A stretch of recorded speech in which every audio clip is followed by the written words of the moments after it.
There's a place where the rivers still run wild, where the rocks and weather make for hard men, where people know who they are, where what was great still is.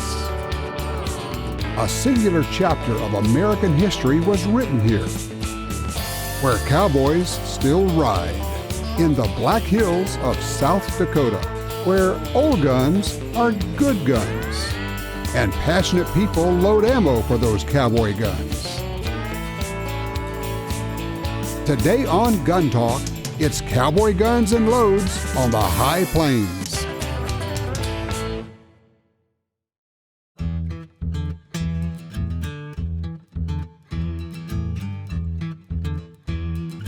Gorgeous day to shoot some guns.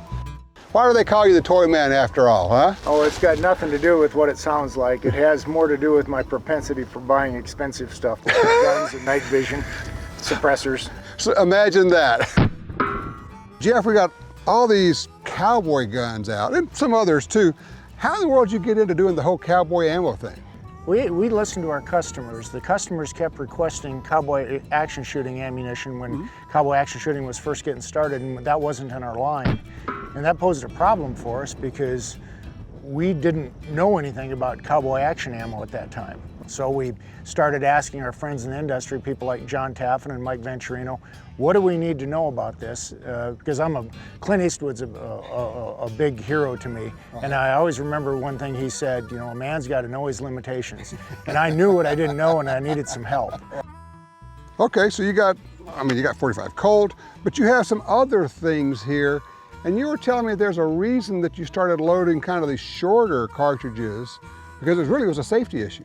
We did. You know, the cowboy action shooters, they wanted to use their traditional cartridges, the black powder cartridges like 45 Colt. Yeah. And originally that used 40 grains of black powder. Now people are using smaller charges of fast burning pistol powder. So you went to some of the older cartridges. I did some research, and for the 45 Colt I looked at it and said, is there a historically correct cartridge that fits in a 45 Colt but has less powder capacity, i.e. shorter? Right. And I discovered the 45 Schofield, and of course that's a historical cartridge, a military cartridge. Right. So I contacted Starline and said, can you make this? So for you, as long as you could get the brass, you could load for it. As long as we get the brass, we could make the rest of the tooling, the rails and everything, and develop the loads for it. So we brought back the 45 Schofield after better than 100 years of absence, and nobody had ever made it for over 100 years till we brought it back. Then you got things like the 38 short Colt? The 38 Colt with the same idea. You know, there's a lot of guns out there for the 357. Right. A lot of guns for the 38 Special, and we thought, why not continue this? So we did the 38 Colt same way. And you could shoot a 38 Colt in a 38 Special or a 357? Correct. Okay, so what all do we have here? Just kind of run through, if you would, like from one side to the other for me. Well, here we've got 3220s. We do the traditional cowboy loading. It's a 115 grain cast bullet at all around 700 feet per second. Really pleasant. A lot of the cowboy action shooters that like speed, not a lot of recoil, or the ladies that don't want a lot of recoil, it's a allowable caliber for those guys and a historically correct caliber. Here we've got the 44 Russian. Right. That's to the 44 Magnum what the Schofield is to the Colt, basically. Oh, okay. It's identical dimensions to the 44 Magnum, except it's a much shorter case. Right. You can see the two cases, Tom. They're considerably shorter. Yeah, huge difference. And by doing that, of course, you minimize the amount of powder capacity you've got, so you minimize the amount of variation with that powder moving around. So you can get very good uniformity at lower velocities by using things like the 44 Russian. And you can use the 44 Russian in your 44 Magnum revolver. Or 44 Special 44 revolver, special. either one. Okay. You bet. 4440, that's interesting. 4440, that's of course one of the traditional cowboy calibers. The cowboys like that one because they could load their lever gun and their single action and have one caliber of ammunition for them. That was probably the most popular Western cartridge, I think, historically.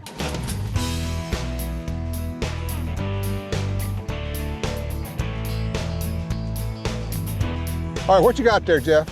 This is our 4440. Probably one of the most popular old-time cowboy loads. Right. 200 grain bullet at, I think about 800 feet per second. All right, well, you have a little fun with it, and then it's gonna be my turn, okay? Okay. All right.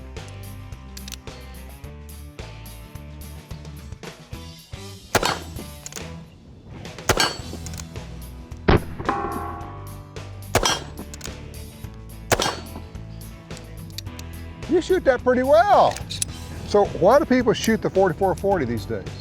I think it's primarily just Old West history. The 4440 was one of the original cowboy cartridges, probably the most popular cartridge in the Old West. Just makes you a part of the American history right there, shooting the thing. Well, let's see. I don't know if I can shoot like Jeff does, but let's see what we can do here.